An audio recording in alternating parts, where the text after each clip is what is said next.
Sudah siap dengan review untuk Summer Movie Kamen Rider Geats 4 Aces and the Black Fox? Jadi yuk langsung aja disimak videonya. Dan bagi kalian-kalian ya yang sudah menyaksikan juga, jangan lupa tulis pendapat kalian di kolom komentar biar kita diskusi juga. Jadi movie ini actual date-nya itu sudah tayang di bioskop Jepang pada tanggal 28 Juli 2023. Sedangkan untuk si DVD dan Blu-ray-nya itu baru rilis November kemarin. Jadi buat kita-kita ya emang baru bisa menyaksikan di awal Desember ini. Jadi movie-nya ini tuh punya durasi 60 menit. Yes, hanya 1 jam saja ya. Sekarang summer movie ya memang jadi pada pendek durasinya. Jadi lebih bentar dari winter movie yang kadang bisa sampai 1,5 jam. Karena ya summer movie ya biasanya itu dibundle juga. Dan dijadikan satu tayangan dengan movie Super Sentai yang durasinya itu 30 menit. Jadi 1 jam tambah 30 menit ya 1,5 jam. Kayak gitu ya. Yang masih pada kangen sama Geats ya mari disimak gimana review Ana buat movie satu ini. Yuk langsung kita bahas ya.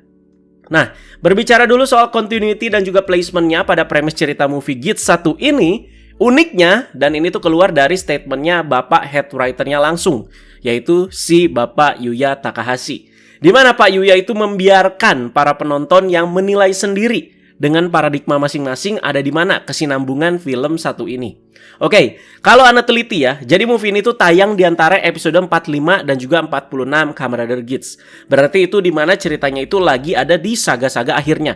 Jadi episode 45 itu ditutup dengan Aceng yang jadi dewa sepenuhnya, yang rambutnya itu putih ya. Sementara episode 46 itu ada di kematiannya Beroba. Jadi highlightnya itulah 2 ya. Kalau Anda nangkep jadinya kayak kurang cocok nih ya. Jadi lebih cocok itu ditempatkan setelah cerita Geats itu berakhir. Jadi ya Aceng jadi Tuhan dan diperkenalkannya literasi baru dari si Desire Grand Prix juga. Apalagi outfitnya Aceng juga ya mendukung gitu soal ini. Dimana tampilannya ya seperti episode terakhir Geats, dimana dia mengenakan pakaian ala selebriti lengkap sama selendangnya itu. Dan pas juga sama tampilannya di movie satu ini. Seperti itulah kira-kira. Nah, uniknya di awal kita yang menonton ya, di depan layar kaca itu diposisikan sebagai salah satu penonton dari Desire Grand Prix juga. Dan untuk bagian-bagian ini tuh dipandu sama Zin ya. Makanya Zin itu gak muncul dan jadi salah satu karakter di movie satu ini. Jadi cuman kayak begini doang ya. Tasnya itu ya jadi perantara seperti ini dia ya. Oke, bagian ini jadi berasa lebih interaktif sedikit lah. Dan untuk bagian minusnya di beberapa bagian jadi terlihat agak hard selling juga gitu ya. Dan cerita itu dimulai di mana sebuah pohon raksasa muncul di tengah kota yang menginterupsi game Desire Grand Prix pada saat itu. Di mana buah yang terhasil dari pohon tersebut mengeluarkan banyak Jamato yang mengacau dan harus dilawan oleh para Kamen Rider di sini ya. Ada juga Jamato baru di situ ya yang cukup mengerikan bernama Oppa Binia Jamato yang jadi big bossnya lah pada saat itu ya, yang terlihat kayak komandernya di situ ya.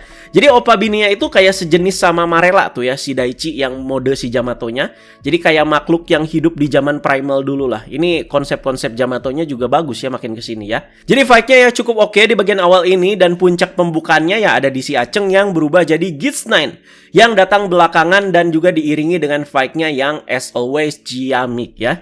Apalagi dengan gampangnya menghabisi si pohon Jamato itu ya di Rider Kick-nya. Nah, disinilah ceritanya itu dimulai. Problemnya itu dimulai.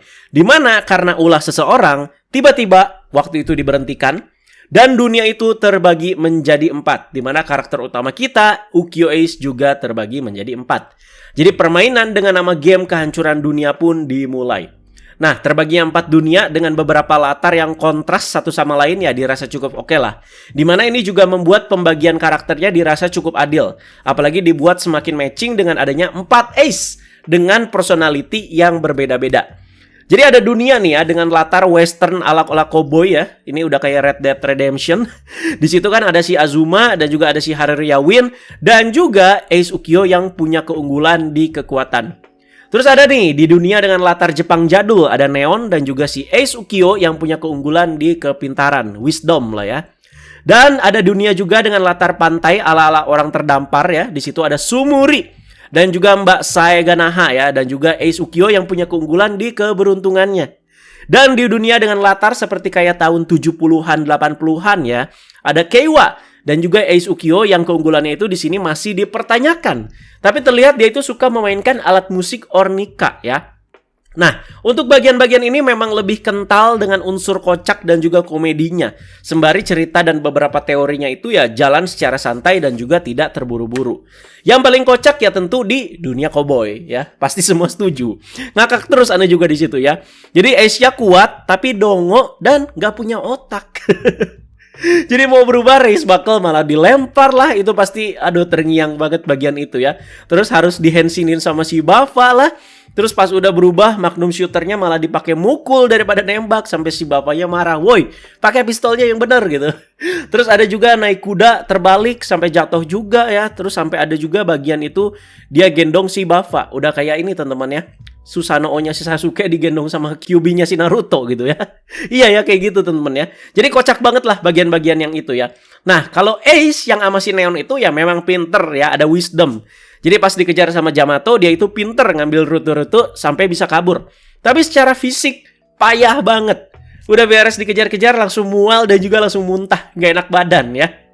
Dan yang kedua, kocak menurut Ana yang di pantai ya. Jadi karena hokinya gede, Yamato yang ngejar-ngejar juga dan mau nyerang si A1 ini ya selalu aja dapat nasib yang naas. Kepleset lah, kena batu lah. Kayaknya terdampar bersama Sumuri dan juga mbak saya juga itu salah satu keberuntungan tuh ya.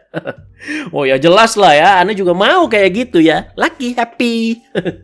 Jadi mbak sayanya juga di situ, aduh, menyegarkan banget ya.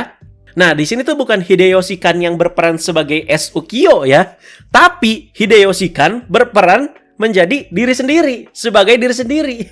Karena kalau kalian lihat di balik layar ya, tingkah aktornya si Ace ini tuh di beberapa kesempatan juga memang suka banyak yang kocak seperti ini gitu ya. Dan sekarang mari kita bahas antagonis utama dari movie ini. Bernama Mela yang diperankan oleh seorang komedian bernama Shohei Osada. Jadi ya cukup banyak stigma negatif menjelang movie ini tayang ya, dikarenakan dia adalah user dari CrossGears yang dirasa kurang cocok gitu jadinya ya. Wah ridernya keren, usernya seperti ini, bencong lah dan lain-lain lah. Nah bagaimana setelah menonton movie satu ini? Diceritakan Mela ini adalah seseorang dari masa depan dan gak hanya itu, dia juga adalah seorang wanted criminal yang dibounty di masa depan juga ya. Jadi ya samalah kayak orang-orang dari masa depan kayak Zin, Beroba dan kawan-kawan lah ya. Dan dia muncul di masa sekarang menjadi antagonis utama ya, dan tujuannya juga simpel, ya udah ngancurin dunia ya. Selalu tujuan antagonis ya kayak begitu teman-teman.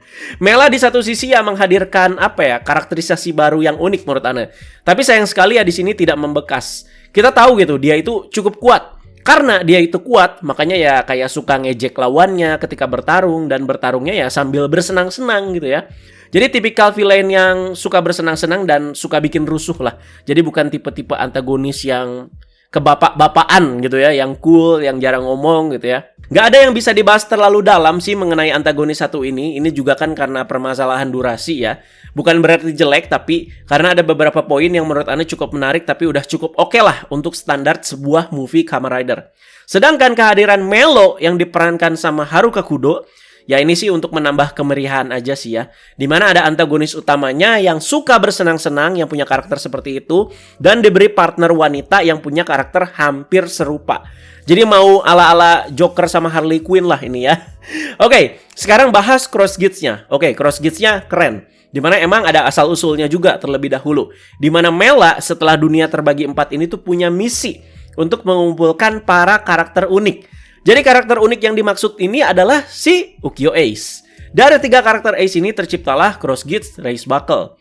Dan dengan 3 karakter Ace ini ya sudah cukup dirasanya, ya sisanya cuman dianggap ampas. Padahal kan ada satu lagi, sesuai judul kan, 4 Aces. Tapi di sini ya ingredients-nya untuk menghasilkan CrossGears Race Buckle ya cuman dipakainya si 3 Ace yang punya keunggulan masing-masing itu ya teman-teman ya. Jadi asal-usulnya di sini at least ada Henshin pose-nya juga menurut Anda sih cukup keren, cukup tegas untuk karakter dia yang seperti itu. Dan tentu seperti yang Anda bilang tadi, CrossGears-nya ya keren di sini ya. Dari segi warna keren, terlepas itu repaint, recycle dan lain-lain. Karena ini warnanya emang efek negatif dari warnanya si Geats 9 ya. Apalagi ternyata CrossGears itu pakai dual sword yang sudah di repaint senada dengan warna ridernya. Jadi itu emang dari si Geats Basta QB9 sama si Racing Sword-nya Command Form ya. Nah, pertarungan yang tersaji saat lawan Bava dan Tycoon Bujin Sword jadi salah satu yang paling apik di movie ini. Jadi beberapa koreonya mantap, walau emang stylenya si Cross Geats ini ya agak selengean gitu ya. Jadi agak sedikit kontras gitu ya sama Rider yang warnanya gelap seperti ini, yang biasanya ya fighting stylenya itu kalem dan juga brutal. Biasanya Rider-Rider dengan warna kayak begitu kan ya kayak begitu gitu fighting stylenya. Cuman ini kan ya selengean, suka ngejek gitu ya. Kita juga diperlihatkan kalau ya Mela itu ya memang sekuat itu sebagai antagonis utama. Dimana ketika dia serius gitu ya, jadi kayak memperlihatkan kemampuannya yang lebih, yaitu si Tycoon Bujin Sword sekali sentil langsung ngaceleng gitu, meledak pak. Bagian kocak lagi ketika si Ace yang tersisa itu datang, udah keren-keren gitu ya, datangnya itu kalem sambil mainin si Ornikanya ala-ala Kurenai Gai lah ya. Tapi suaranya juga ngawur itu, nyanyiin lagu apa sih itu ya. Terus lanjut Henshin, sekali gaplok langsung tersungkur ya. Karena memang Ace yang ini kayaknya tuh kayak nggak punya apa-apa gitu ya, nggak ada keunggulan, nggak ada kekuatan, nggak ada kecerdasan, nggak ada keberuntungan, totally ampas lah ya. Tapi justru Ace ini yang jadi kunci buat membalikan keadaan ya. Walau mayoritas komedi, tapi film ini ya lumayan dapet lah titik paling tegangnya ketika Mela itu berhasil menghancurkan dunia ya. Jadi bagian ini juga yang sekali lagi memperlihatkan kalau Mela sebagai antagonis utama memang sekuat itu. Jadi bagian protagonis yang mencapai titik terendah juga ya tidak diperlihatkan terlalu lama gitu ya setelah kehancuran dunia ini. Dimana ada bagian-bagian seperti Core ID Geats yang berubah menjadi Oneness Core ID sebagai bentuk nyata harapan orang-orang terhadap seorang Ukyo Ace ya. Diperlengkapi juga di sini ya dengan Oneness Race Buckle yang mungkin ya asal-usulnya sama mungkin ya. Dan juga blank card ya yang didapetin dari si Gachard yang nanti itu akan berubah ke Geats dan juga para rider lainnya yang ngumpul di gambar kartu tersebut, yang ada di artwork kartu tersebut. Nah, langsung berlanjut aja kita ke pertarungan final ya, di mana form baru yang jadi form spesial di movie 1 ini beraksi, yaitu Geats Oneness melawan Cross Geats. Setelah dilihat-lihat dan beraksi, ya not too bad lah si Geats Oneness ini ya. Jadi walau lagi-lagi pelangi, lagi-lagi warna-warni, tapi emang ini kan ya perwujudan dan bisa dibilang gabungan lah dalam tanda kutip dari rider-rider lain yang ngumpul dan jadi form 1 ini gitu ya. Jadi ini tuh harapan-harapan orang gitu, harapan-harapan teman-temannya si Aceng gitu ya. Jadi ada di form ini gitu perwujudannya. Seenggaknya nggak kayak Revised Thunder Girl lah ya. Ini rainbow-nya yang masih oke lah gitu ya, difilter sama mata ya. Jadi pertarungan yang tersaji juga cukup ciamik teman-teman ya, tentunya dengan power level yang bisa dibilang sudah cukup seimbang ya antara si Geats Oneness dan juga si Cross Geats ini. Apalagi pas bagian yang dilempar sofa ya, terus Geats-nya duduk dan masih gelut, itu keren. Terus fighting style-nya ada juga kayak apa ya, kayak agak-agak kayak boxing gitu ya, padahal mereka itu sama-sama pakai pedang teman-teman. Bagian akhir dari pertarungan ini ya agak wadidaw sih ya, dimana Melo yang mengkhianati si Mela dan menjadikan si Mela itu ya raksasa kan ya. Dan rencana selanjutnya yang meledakkan si Mela dan Aceng itu bersama, dan Mela itu akan menjadikan dirinya jagal dewa seorang diri. Nah, kocak kan ya, rencana peledakannya itu gak jadi karena ditendang lawak juga sama Sumuri ya. Dari tadi komedi pak. Ada kata durasinya cukup nih ya. Dan Melo ini jadi true final bossnya, mungkin bisa lebih naikin intensitas mungkin ya, daripada kayak cuman udah ninggalin gitu ya, mau diledakin ditendang lawak beres gitu ya. Kalau dari sisi Aceng dan juga para protagonis ya, ini tuh ciri khas film-film tokusatsu atau juga film fiksi, di mana kekuatan pertemanan yang bisa mengalahkan segalanya. Jadi dengan dorongan rider-rider lain kepada si Aceng ya, dan juga suportifnya, makanya si Aceng dengan Geats Oneness-nya itu bisa mengalahkan Mela dengan telak. Nah, walau kehilangan kecerdasan, kekuatan, dan juga keberuntungan, tapi selama ada hati ya, dan kita juga ya terus berharap ya pasti akan terwujud. Jadi itu filosofi yang mirip-mirip seperti yang ada di serial Geats, yang banyak membahas soal ini di saga akhirnya ya. Jadi movie ini ya ditutup manis dengan kedamaian dan juga semua karakter yang merayakan soal ini. Dan untuk penampilan perdananya Gachard juga harus dibahas dong ya. Jadi ini kita bahasnya agak di akhir nih. Jadi sebagai pengawal dia itu ya muncul dulu kan ya dengan form Metro Pirates Wild Mode, yang tentu ya bukan pengawalan yang bagus kalau menurut Ana, dimana emang Ana tuh kurang suka sama kebanyakan bentuk Wild Mode yang CGI gitu. Jadi ya nggak tahu tuh kalau warga-warga sana teman-teman ya belum pernah lihat Gachard sama sekali. Jadi udah menanti-nanti gitu ya, mereka itu tidak melihat spoiler sama sekali, pengen lihat Gachard gitu di bioskop.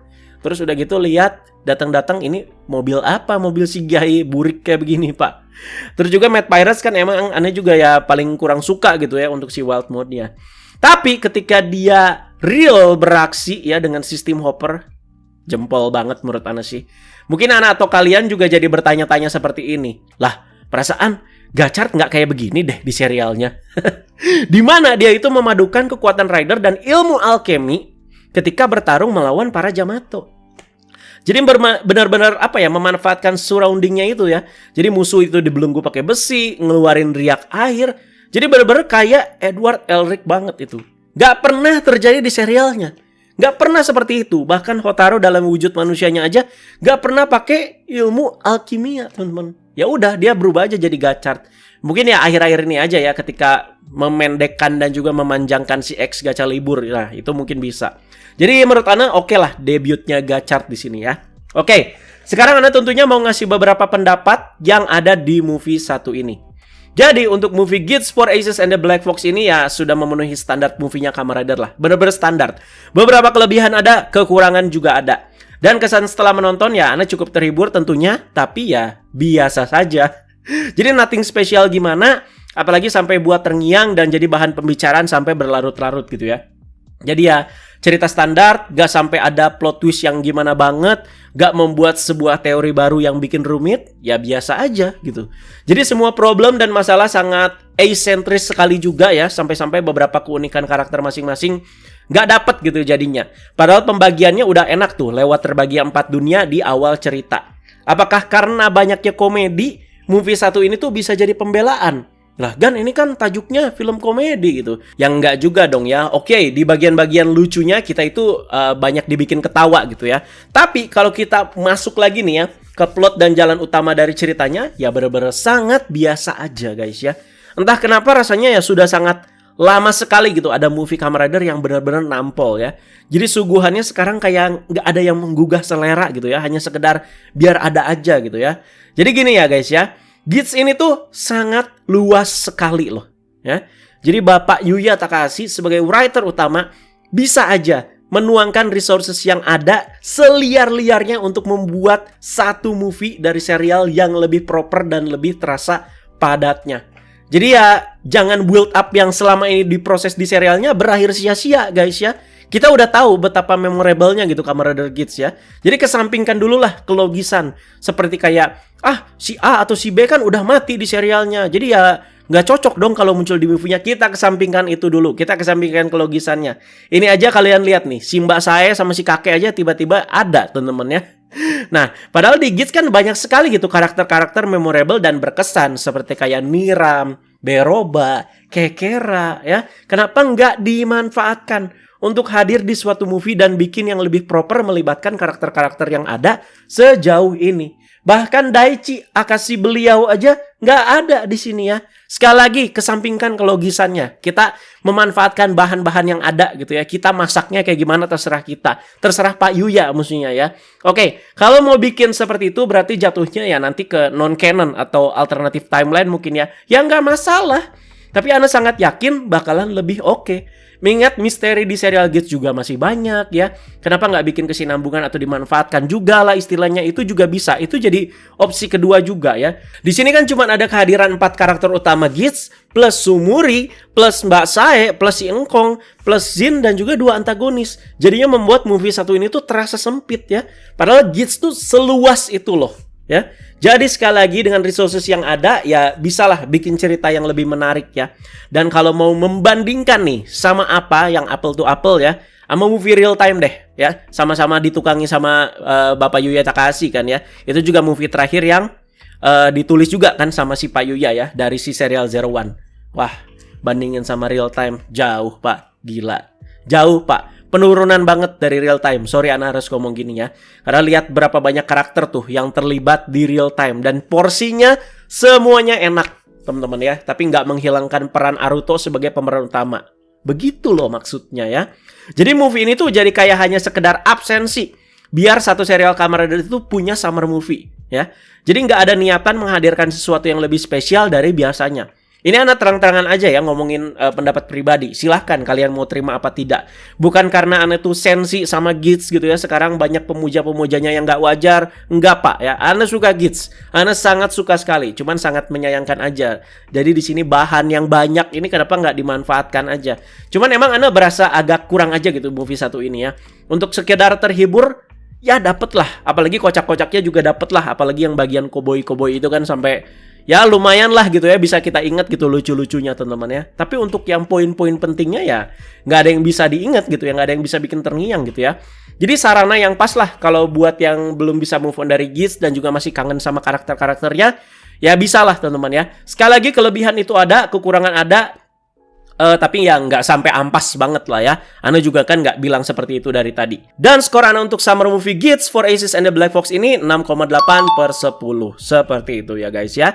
Jadi terima kasih banyak yang sudah menyaksikan reviewnya. Bagi kalian yang sudah nonton juga ya silahkan kalian tuangkan pendapat dan komentar kalian di kolom komentar bawah seperti biasa. Apa yang paling menarik perhatian kalian di movie satu ini? Atau juga ada kekurangan apa yang mungkin kalian juga notice, silakan kalian tulis di kolom komentar semua. Terima kasih banyak yang sudah menunggu reviewnya ya. Dan juga ditunggu untuk update-update lainnya. Jadi di sini agendanya itu Geats itu masih ada VC Next ya. Jadi movie ini yang nggak kayak menurunkan ekspektasi Ana juga, teman-teman, yang nggak menurunkan antusiasme Ana juga. Ana juga bakal tetap nunggu VC Next Geats sesegera mungkin. Dan seperti biasa bakal kita review juga. Thank you guys, teman-teman, jangan lupa like, share, dan subscribe. Bye-bye.